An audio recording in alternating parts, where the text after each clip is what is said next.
Welcome back, everyone. Another segment of the MCR, Mac and Me. My name's TJ. In this segment, Sarah Palin will be the topic of discussion in this one. Sarah Palin, the kind of the vice presidential pick for, what was it, John McCain? John McCain, yeah. And, you know, a little walk down memory lane. I remember how distraught I was over the McCain pick. And then he chose Palin as his running mate, and it kind of gave us hope, you know. Yeah. And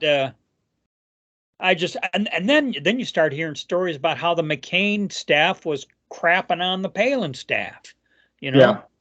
And I'm thinking, okay, he had to blame someone because he couldn't blame himself for the lame attempt he made when he ran against Barack Obama. Yeah, but there were accusations of ill feeling between the two even before the election. And that's when I says, okay, here we go, you know. So anyway, so much for memory lane there. And then, you know, and I guess she went through a nasty divorce too. And of course, you know, when you're a politician, everything you do in your personal affairs becomes public knowledge. So, you know, I guess she's had it a little rough since then, as far as the way life has played out for her. The Family Guy made fun of her Down syndrome child. Yes, I remember that too. Okay, and saying all that, you know, she's been pretty vocal about being a Donald Trump supporter. Okay, and last week she appeared on Newsmax, Eric Bolling's program. Eric Bolling used to be on Fox News, and here's a little bit of a backstory there.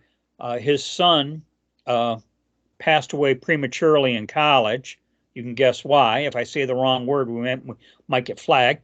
But he prematurely passed in college, and you know, of course, when something like that happens, you're a little, you know, there could be some embarrassment. And he immediately bowed out of Fox News, went on a hiatus, and just recently has signed up with Newsmax.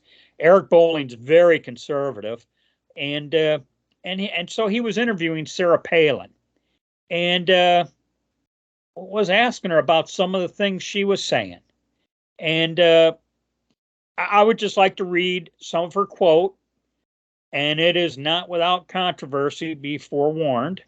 Anyways, Sarah Palin says, now I would say the RNC, that's what's lacking when it comes to collective anger that can be healthy and can be useful. Where is the RNC? They hold the purse strings to the party. They hold the funds that can help out this situation. They have the platform, and yet they are too timid. Bunch of, she goes, frickin' rhinos running the thing. So the RNC better get their stuff together, or we can ask them too. What do they want as an outcome of this? Civil war? And she was making the case that, and I probably should have started with this. She previously had said, you suggested that we need to get angry. We do need to rise up and take our country back. Well, to do that, you know, is kind of can get messy, we'll say, you know. Well, you have to read a lot into that comment because there aren't specifics in what she said. There's perhaps, and I only say perhaps, there's a insinuation. Yeah, and you know, in the past we've talked about how many times can you sustain the, you know, and until you poke back, you know, and I'll tell you where it takes a really, it kind of infuriates me, is the pass that's given to Antifa, the complete pass, you know. BLM as well. They, even if they're arrested the vast majority of time they're not prosecuted, incarcerated, or anything.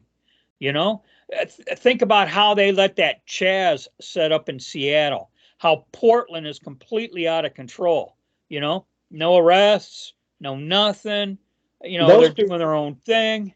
Those people are domestic terrorists, in my estimation. But